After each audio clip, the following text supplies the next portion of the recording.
Buenas tardes, le habla el licenciado Marcelo Pared y continuando con la planificación de la cátedra, en el día de hoy vamos a hablar del práctico número 12, que es reanimación cardiopulmonar básica. Antes de comenzar a hablar de la reanimación cardiopulmonar básica, vamos a saber a qué llamamos reanimación cardiopulmonar básica, qué es el paro cardiorrespiratorio y por qué se hace la reanimación cardiopulmonar básica. Hay dos tipos de reanimación cardiopulmonar. La reanimación cardiopulmonar básica, que se llama apoyo vital básico, que contempla la letra CAB, más adelante van a ver por qué se da estas iniciales, y la reanimación cardiopulmonar de apoyo vital cardíaco avanzado, que se da en las salas ya de reanimación o salas de emergencia o unidad de terapia intensiva. Esos son los dos tipos de reanimación que tenemos. Reanimación cardiopulmonar básica y reanimación cardiopulmonar avanzada.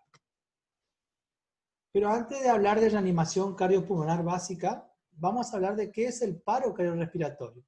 El paro cardiorrespiratorio es la detención brusca e inesperada de la respiración y de la circulación sanguínea, lo cual puede ser reversible con una temprana intervención, pero que deriva en la muerte sin ella. ¿A qué se refiere este paro cardiorrespiratorio? Con una temprana intervención a través de la reanimación cardiopulmonar puede ser revertida y salvar la vida a la víctima.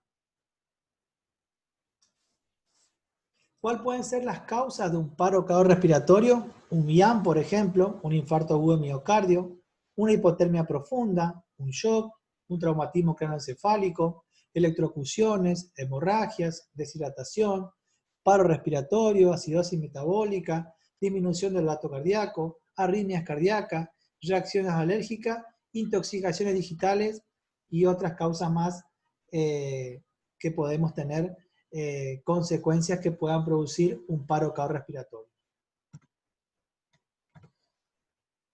¿Cuáles son los signos clínicos que va a tener la persona que está en paro cardiorrespiratorio? Son 4 signos. Pérdida de la conciencia, apnea. ¿Se acuerdan que una de las características que hablamos de la respiración teníamos la taquipnea, la bradipnea y la apnea es la ausencia de la respiración? ¿Se acuerdan que hablamos en las clases anteriores? Y la apnea esta va a llevar a una rápida cianosis. ¿Qué es la cianosis? El color azulado de la piel.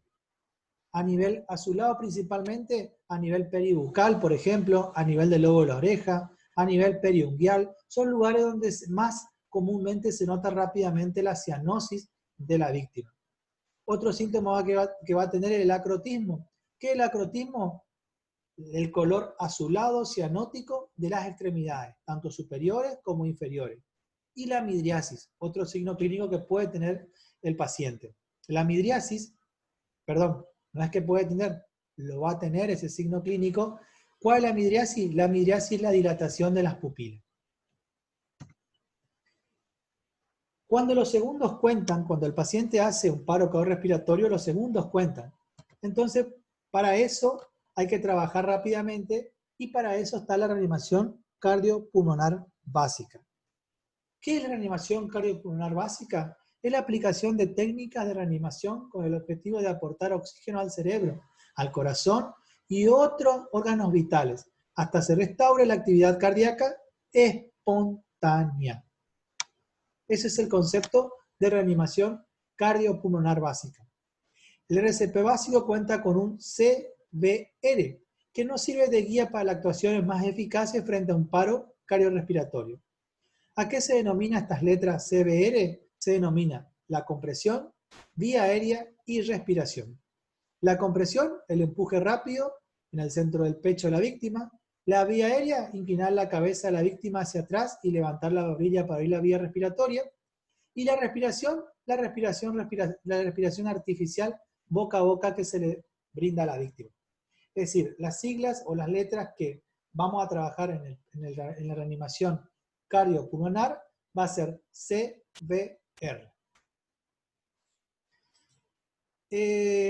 Cuando tenemos que trabajar en la vía pública, lo que es la reanimación cardiopulmonar básica, existen fases que tenemos que seguir para una actuación correcta ante un paro cardiorrespiratorio y para que nuestra maniobra de reanimación cardiopulmonar sea la más efectiva posible.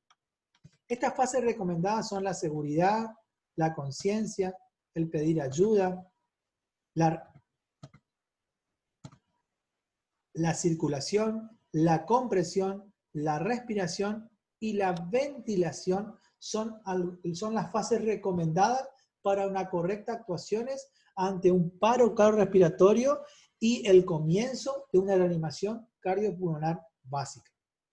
Cuando hablamos de la primera fase de seguridad, hablamos de que el reanimador tiene que asegurarse de no sufrir daños y liberar a la víctima evitando más agresiones.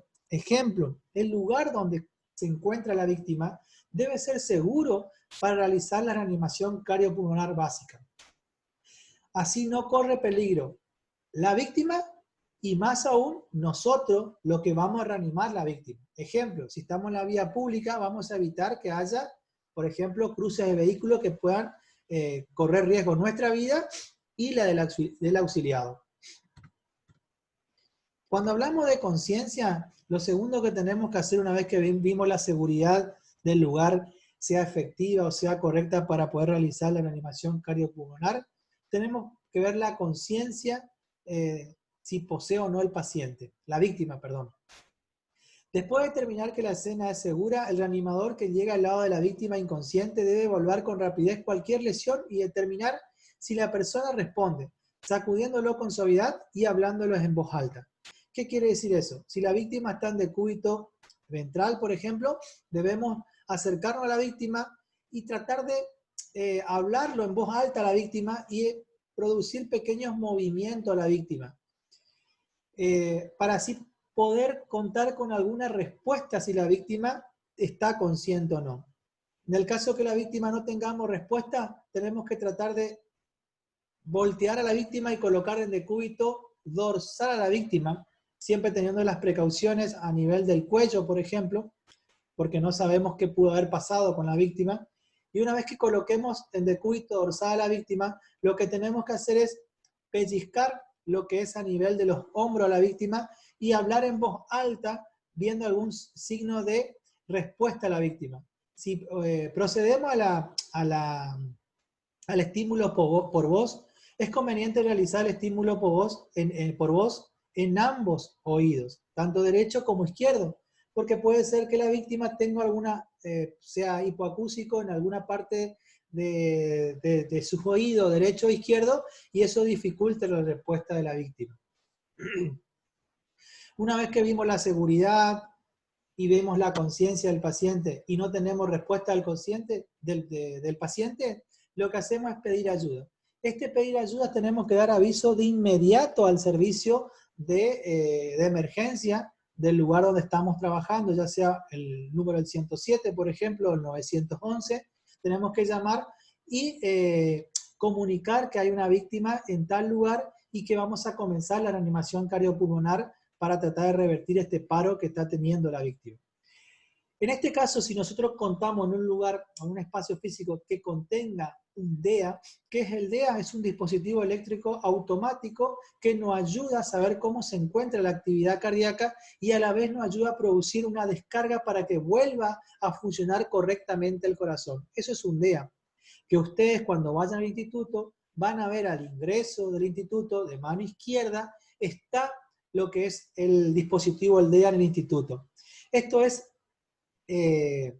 obligatorio, sí, entre comillas, pero es ideal que todas las instituciones tengan este dispositivo. Más adelante vamos a ver cómo se realiza el DEA, cómo se realiza la colocación del DEA y cómo se realiza la descarga. Si no contamos con DEA en ese momento, vamos a seguir los pasos para poder revertir este paro cardiorrespiratorio. El siguiente paso, una vez que pedimos ayuda, ¿sí? Ahí pedimos ayuda a los diferentes servicios que podemos llamar, o si tenemos a algún familiar o a alguien que está con nosotros durante el proceso de reanimación cardiopulmonar, tenemos que decirle a esa persona que pueda llamar al servicio de emergencia.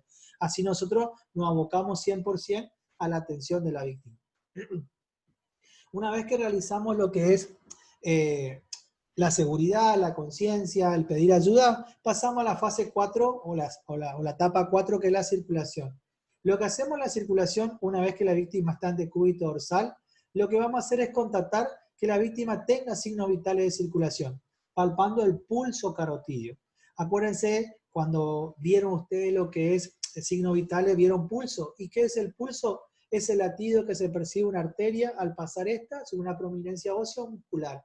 Eso es el pulso. Generalmente coincide con el latido del corazón. Ese es el concepto de pulso. ¿Dónde queda la arteria carótida? La arteria carótida queda, ¿sí?, a nivel de la tráquea, 2 dedos hacia atrás, van a palpar la arteria carótida, ¿sí? La arteria carótida es una arteria de mayor calibre, por eso es importante palpar, porque vamos a percibir o no si hay actividad circulatoria o no en la víctima. Una vez que palpamos la arteria carótida y no contamos con presencia de pulso y a la vez presencia de latido cardíaco, vamos a seguir con la próxima fase, que es la compresión. La compresión es realizar las compresiones torácicas para poder lograr que el corazón vuelva a latir por sí solo, o lograr una especie de bombeo hasta que lleve el servicio de emergencia, a cual hemos llamado en las fases anteriores. Cuando hablamos de compresión, consiste en la aplicación seriada y rítmica de presión sobre la mitad inferior del esternón, 2-3 veces de dedo por encima del apéndice cifoide. Disculpen. Acá, para que se den una idea, esto es la costilla, esto es el esternón, ¿sí? Y esto es el apéndice cifoide. 2 dedos por encima del apéndice cifoide, aquí van a apoyar el talón de su mano. Aquí, en el cuerpo medio del esternón. ¿Cómo van a apoyar el talón de sus manos, chicos? Van a colocar el talón de la mano, van a colocar 2 dedos por encima del apéndice cifoide. Van a colocar el talón de la mano y una mano encima de la otra. Los dedos de la mano van a flexionarlo o lo van a levantar así como muestra la imagen. Porque si ustedes apoyan sobre el tórax de la víctima, al comprimir pueden fracturar las costillas de la víctima. Entonces lo ideal sería levantarlo, los dedos, o flexionar los dedos de la mano. Así, cuando comprimen la parte del cuerpo del esternón, no compriman el tórax y la parte de costilla del paciente. Las compresiones cardíacas externas, la posición correcta, pueden palpar el borde costal hasta llegar al apéndice cifoide, y una vez que llega al apéndice cifoide, 2 dedos, y por encima de los dedos aquí van a palpar, aquí van a apoyar el talón de la mano.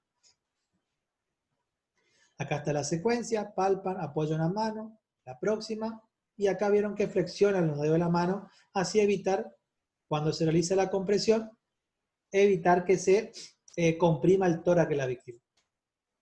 Esta es la posición correcta a la hora de hacer el masaje cardíaco, las compresiones torácicas.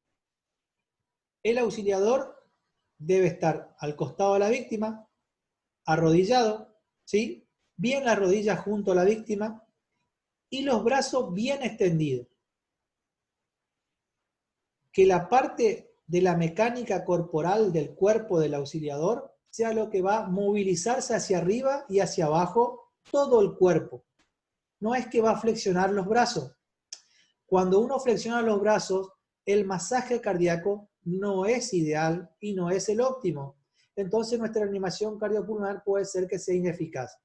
La idea es que el brazo siempre esté en recto y el peso del cuerpo baje y se eleve para que ese peso comprima el esternón de la víctima entre 4 y 5 centímetros. Esto es la posición ideal ante una maniobra de masaje cardíaco.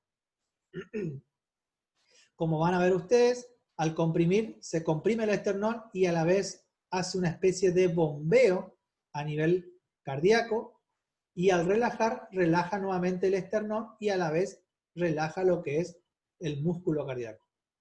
Esto es el objetivo del masaje cardíaco, un bombeo a través del masaje en el corazón que no está funcionando. Una vez que hicimos estos pasos de compresión, ¿sí?, vimos la circulación, vimos la compresión, pasamos a la sexta fase, que es la respiración. En la respiración lo que vamos a hacer es verificar que la víctima tenga respiración o no. Hay veces que se ocupan, y antes se ocupaba el denominado MES, miro, escucho y siento, pero hay veces cuando no hay experiencia del auxiliador, esto confunde.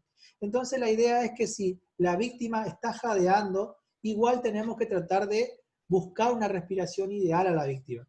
Esa respiración ideal a la víctima, tenemos que tratar de hiperextender el cuello de la víctima para poder que haya una mejor entrada de aire a los pulmones de la víctima. Si la víctima, por ejemplo, ¿vieron acá cómo se hiperextiende el cuello? Si la víctima, por ejemplo, no tenemos respuesta, vamos a pasar a la parte ventilatoria. Cuando hablamos de la parte ventilatoria, tenemos que tener muy en cuenta la norma de bioseguridad o las partes de bioseguridad. ¿Se acuerdan cuando hablaron en las primeras clases de la cátedra que hablaron de bioseguridad? El tema bioseguridad. Bioseguridad es no contagio como principio y no me contagio. Es decir, evitar cualquier forma de contagio ante una persona o transmitir cualquier tipo de enfermedad.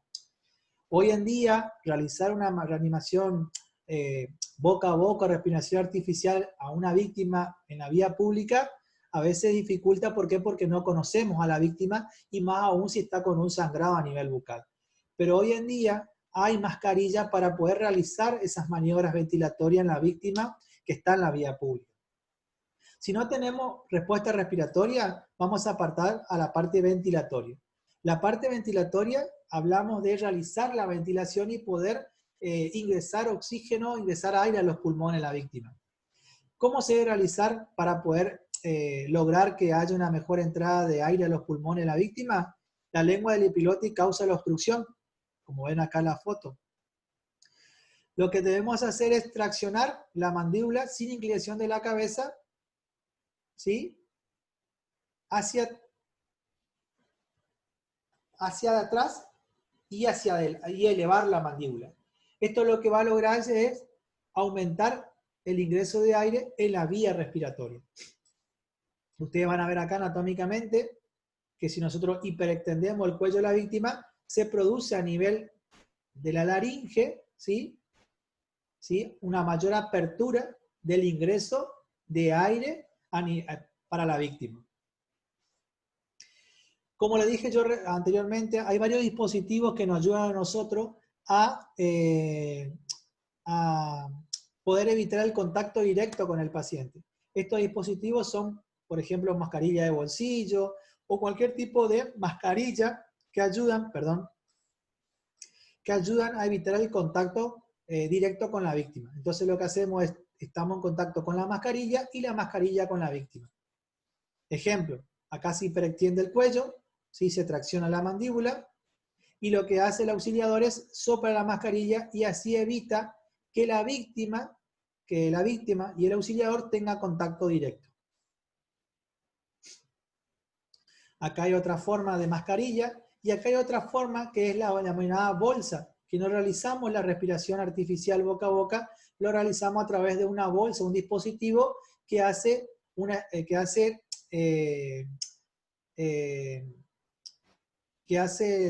el objetivo de esta bolsa es el ingreso de aire a los pulmones de la víctima. Cuando hablamos de reanimación cardiopulmonar, tenemos que tratar de que la respiración siga una secuencia, de hacer 2 respiraciones, 30 compresiones. ¿Qué quiere decir eso? Realizo 2 ventilaciones, luego realizo 30 compresiones. Evalúo si tengo respuesta. Si no hay respuesta, continúo. 2 respiraciones, 30 compresiones. Pero esa evaluación que realizamos tenemos que hacerlo lo más rápido que se pueda, no perder tiempo. Porque cuanto más tiempo perdemos en la evaluación, más tiempo estamos perdiendo para salvar la vida a la víctima. Este ciclo entre respiración y compresión cardíaca externa, tanto 2-30, es para un operador y 2 operadores. Hace un tiempo se unificó, porque antes era una cantidad para un operador y otra cantidad para 2 operadores. Hace unos años atrás, así como el CBA se modificó hace unos años atrás, antes se llamaba el ABC, hoy se llama el CBA.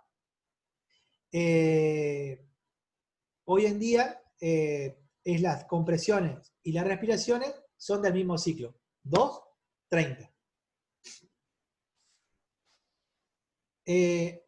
Aquí estábamos hablando de toda la secuencia de la reanimación cardiopulmonar básica si no contamos con un desfibrilador o un DEA, que es un dispositivo electrónico automático de descarga eléctrica. ¿Se acuerdan las etapas que hablamos? Seguridad, conciencia, pedir ayuda, circulación, compresión, respiración y ventilación. Pero si contamos con un desfibrilador, un DEA, en la etapa de pedir ayuda, si contamos ya con un desfibrilador, tenemos que aplicar este desfibrilador que va a ayudar a nosotros a encontrar rápidamente si el corazón hay actividad circulatoria y si no hay actividad circulatoria, automáticamente este desfibrilador hace la descarga para poder revertir ese paro cardiorrespiratorio. Es decir, si contamos con este desfibrilador, este llamado DEA, es mucho mejor a la hora de realizar una maniobra de reanimación cardiopulmonar básica. ¿Qué es el DEA? El DEA es un dispositivo, como le dije yo, electrónico, automático de descarga eléctrica. Esto lo que ayuda es tratar que el corazón vuelva a funcionar correctamente o tratar de revertir ese paro cardíaco que posee la víctima. ¿Cómo se coloca el DEA? El DEA tenemos que, es decir, colocar al paciente en decúbito dorsal, ¿se acuerdan? Seguridad, conciencia. Colocar el DEA al costado de la víctima. El DEA contiene unos parches, ¿sí? Que están conectados a través de un cable al aparato central, que ustedes ven acá. Estos parches se deben colocar en el tórax al nivel superior derecho, un parche, y otro a nivel de la tetilla izquierda, el otro parche. Entre la tetilla y que no llegue hasta la axila izquierda. Esos son los lugares de colocar lo que es el parche a la víctima. Se coloca un parche a nivel del tórax y otro a nivel de la tetilla que no llegue a la parte de la axila. ¿Sí? Esos son los dos lugares. Una vez que colocamos los parches y si estamos trabajando de a dos, tenemos que pedir a la víctima, tenemos que pedir al auxiliador que está trabajando con nosotros que no toque la víctima porque si no puede llegar el riesgo de tener la misma descarga que tiene la víctima. La idea es que cuando conectamos el desfibrilador, la víctima que nos está ayudando continúa haciendo el masaje cardíaco. Así no perdemos tiempo. Una vez que conectamos el desfibrilador, lo que tenemos que hacer es alejar al que nos está ayudando a nosotros, al que está ayudando al segundo auxiliador, y verificar o no automáticamente el DEA va a verificar si hay actividad circulatoria o no en la víctima. Si no hay actividad circulatoria en la víctima, automáticamente se prepara para realizar la descarga eléctrica. Una vez que tenemos todo despejado, lo que tenemos que hacer es, este desfibrilador, este DEA, nos da el OK y ahí podemos apretar para que dé la descarga y así poder sacar a la víctima de este paro cardiorrespiratorio. En el caso que, por ejemplo, una vez que realizamos, la descarga, automáticamente el DEA vuelve a medir la actividad cardíaca que posee la víctima. Si logramos revertir este paro cardiorrespiratorio o este paro cardíaco, es porque nuestra maniobra de actuaciones fue la correcta. Como le dije anteriormente, la idea es que este dispositivo esté en todas las instituciones. Ustedes en la institución de Cruz Roja cuentan con uno. Como le dije, cuando ingresan, del lado izquierdo está sobre la pared el dispositivo DEA.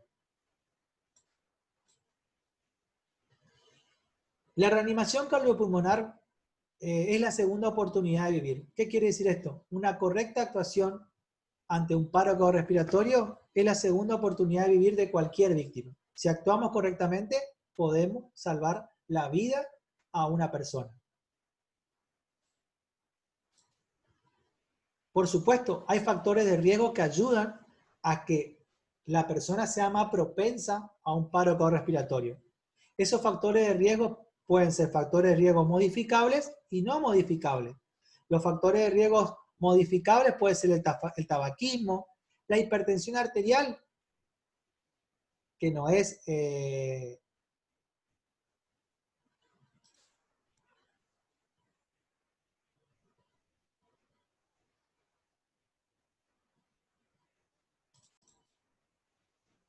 la hipertensión arterial, que con un correcto tratamiento pues podemos llevar una presión normal en el paciente. La diabetes, que con un buen tratamiento se puede manejar, se puede lograr márgenes ideales de glucemia en sangre. El alcoholismo son factores modificables. El estrés, la obesidad y el sedentarismo son factores modificables y así evitar estar más propenso al paro cardiorrespiratorio. Los factores de riesgo no modificables son la edad, factor hereditario, el sexo y la raza. Como ven en esta imagen, hay personas que están excelentes, que tienen toda la parte de su conducta de su vida personal. En cuanto a los factores de riesgo, no hay factores de riesgo. Y hay personas que, por ejemplo, poseen varios factores de riesgo, como alcoholismo, fumador, sedentarismo, etc.